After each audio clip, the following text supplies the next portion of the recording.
中人是个盖世英雄，我猜中了全德，可是我猜不着这结局。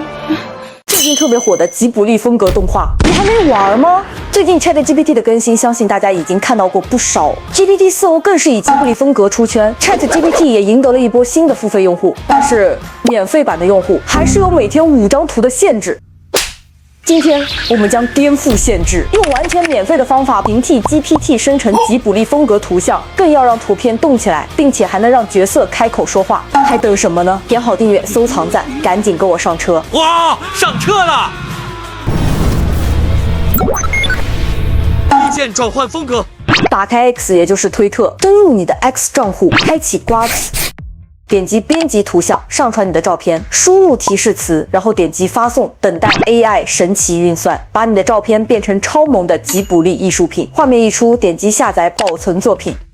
图见到动画。前往万能 AI 详细评测，宝子们可以观看这期影片。导航到 AI 影片选单，选择影像转影片，上传刚刚在 Grok 3生成的吉卜力图像，然后点击生成影片。画面生成后，再点下载，保存你的吉卜力动画。进行同步。前往 Pixverse AI 用谷歌登录，在最下方这里点击演讲，我们上传好刚才保存的影片，然后在下面再上传一段音频，最后点击生成，开始口型同步。最后，宝子们记得点击下载，保存你的终极作品。吸血鬼能喝自己的姨妈达到永生吗？不能，因为姨妈不是天天来。接玩法，将这简单的3个步骤重复操作，我们就可以得到任意一个我们想到的二创素材，然后我们导入到剪辑软件进行剪辑、配音，加上特效和转场，就能得到各种吉卜力风格的二創影片了。又點啊？我養你啊！你養掂你自己先啦，傻仔！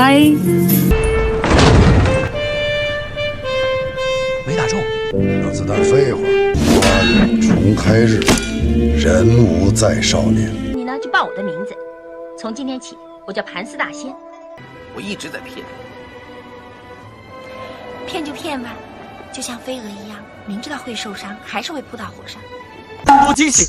与 GPT 一样，Grok 3也可以将图像转变成其他风格，比如皮革斯。根据前面的3个创作步骤，我们同样也可以创作一个皮革斯风格的图像以及影片了。我就把你给杀了。你应该这么做，我也应该死。